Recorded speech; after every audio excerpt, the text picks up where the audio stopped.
Bonjour à tous, ou plutôt bonsoir. Dans cette vidéo, je vais vous parler de mes inquiétudes face au coronavirus. Il y a quelqu'un de ma famille qui va se faire opérer, qui a besoin d'aide. En fait, je suis la seule personne qui s'est proposée. J'ai même pris ma semaine de vacances au travail pour aider le membre de ma famille. Mais là, avec les quarantaines puis tout ce qui se passe en ce moment, ma grande peur, c'est de me retrouver en quarantaine à plusieurs heures de route de chez moi. J'ai peur de ne pas être capable de rentrer chez moi après. Ça, c'est ma grosse inquiétude. Puis, mon autre inquiétude, c'est d'avoir accès à de l'essence. Ça peut avoir de l'air un peu bête. Je pense pas que le gouvernement va fermer les stations-service, mais certaines stations-service, pour se protéger, pourraient exiger des paiements à la pompe seulement. Puis malheureusement, je n'ai pas de carte de crédit, donc j'aurai aucun moyen de me procurer de l'essence avec de l'argent comptant. Donc, je serais plutôt coincé.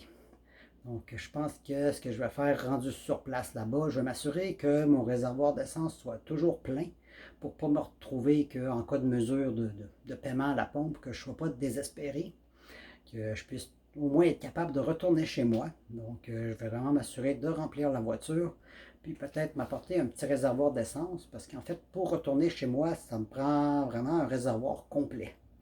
Donc, ça serait vraiment juste. Je vais vraiment devoir m'assurer que ça soit toujours plein. Donc ça, c'était vraiment ma première inquiétude, c'est de rester coincé loin de chez moi. Puis la deuxième inquiétude que j'ai, c'est au sujet de l'eau potable. En fait, où j'habite, l'eau n'est pas potable. Elle est carrément de jaune à brun avec une mauvaise odeur. Donc j'utilise un filtre Brita et des réserves d'eau. Donc l'eau du robinet est carrément écœurante, même bouillie, peut-être qu'il y aurait plus de bactéries, mais je pense pas avoir le courage de boire cette eau-là. Vraiment, là, il faudrait que je sois sur le point de mourir pour avant d'en boire parce qu'elle lève le cœur.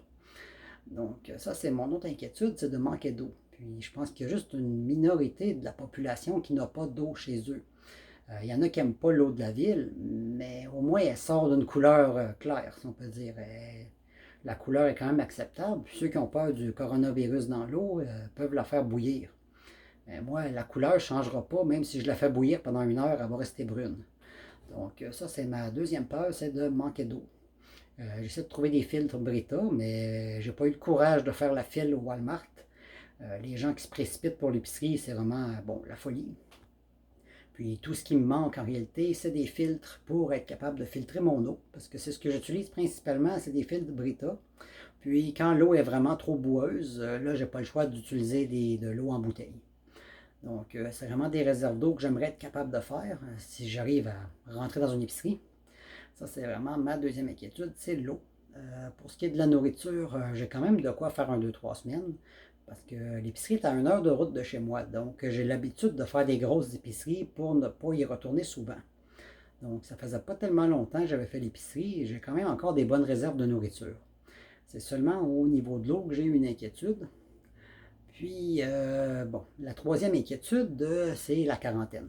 Ça peut avoir de l'air un peu stupide, mais financièrement, être 2 à 3 semaines sans salaire, ce serait vraiment la catastrophe. Je n'arriverais pas à payer mon logement, je n'arriverais pas à payer les factures. Je serais vraiment désespéré du côté financier.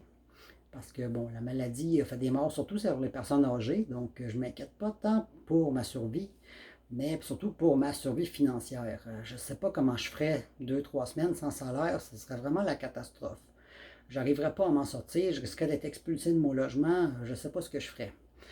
Donc, c'est ma troisième grande inquiétude, c'est les soucis financiers reliés à ça, que ce soit par la mise en quarantaine ou par la fermeture de mon poste de travail, parce qu'il y a beaucoup d'employés que, bon, ils se retrouvent sans travail, comme on parle des professeurs, ils ont fermé les écoles.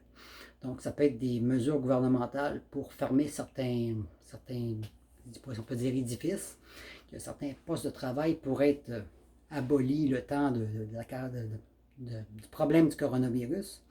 Donc, que ce soit une quarantaine ou que ce soit une fermeture de poste due au risque, ça, c'est une grosse inquiétude que j'ai, le côté financier. Donc, on peut dire que c'est mes trois grandes inquiétudes. Me retrouver coincé à l'extérieur, manquer d'eau et ne plus avoir de travail. Donc, c'est pas trop rassurant pour ce qui est de ce maudit virus-là. On n'a qu'à voir comment l'économie va. C'est vraiment une grosse inquiétude. Puis, j'ai reçu plusieurs emails de compagnies, des places où j'achète, eBay Game, les jeux vidéo, une autre place d'alimentation pour animaux, qui envoient des courriels pour dire qu'ils ils vont prendre des mesures puis peut-être fermer leur commerce. Donc, quand je vois ça, je me dis ça peut être dangereux aussi pour moi. Là, ça commence par les commerces les moins importants, mais ça peut finir par se rendre jusqu'à moi. Donc, c'était un petit peu le sujet de mes inquiétudes à propos du coronavirus.